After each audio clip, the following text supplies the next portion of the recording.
জয় গুরু যোগীরাজ। অংশ নম্বর 48। চঞ্চলতাই যত দুঃখের মূল কারণ। যোগীরাজ শ্রী শ্রী শ্যামাচরণ লাহিড়ী মহাশয় বলেছেন, চঞ্চলতাই যত দুঃখের কারণ।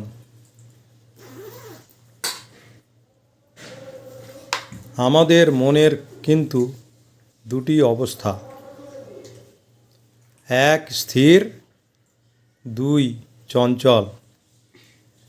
সব কিছুর যেমন দুটি বিপরীত অবস্থা আছে, তেমনি মনেরও দুটি অবস্থা, স্থির আর তার বিপরীত চঞ্চল অবস্থা আছে। ভালো মন্দ, উঁচু নিচু, আলো অন্ধকার, সুখ দুঃখ, তেমনি মনের স্থির আর চঞ্চল দুটি অবস্থা। কিন্তু আমরা চঞ্চল অবস্থাটাই দেখতে পাই, স্থির অবস্থাটা কেমন সেটা জানা তো দূরের কথা, সাধারণভাবে অনুভবই করা যায় না। সাধারণভাবে বললাম এ কারণে, বিশেষ পদ্ধতির সাহায্যে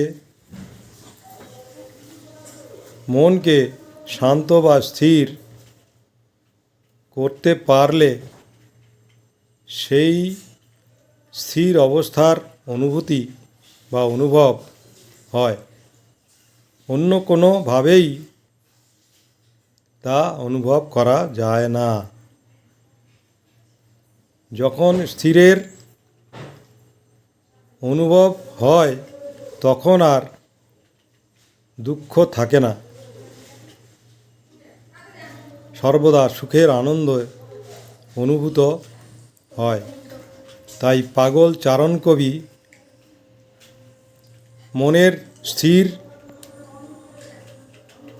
হওয়ার জন্য গুরুকে উদ্দেশ্য করে গেয়ে উঠলেন,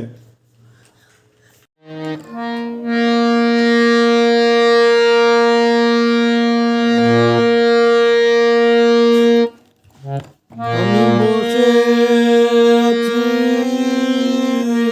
মহাচঞ্চলে, গুরু আমায় বলে, কবে পাবো তোমার দেখা,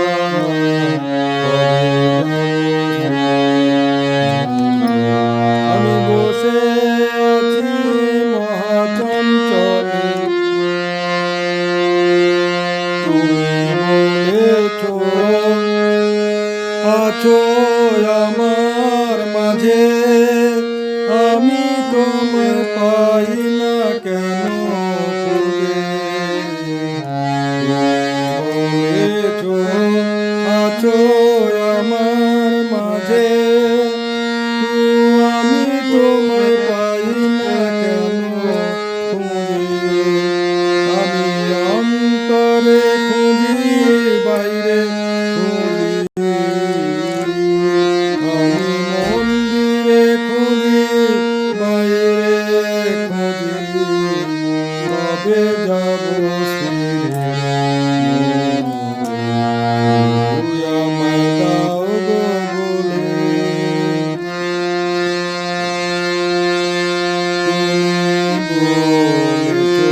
ক্রিয়া সত্য, ক্রিয়া সত্য, ক্রিয়া জোর সত্য, বলেছ ক্রিয়া সত্য, ক্রিয়া সত্য, ক্রিয়া জোর সত্য, ক্রিয়া যোগ সত্য আর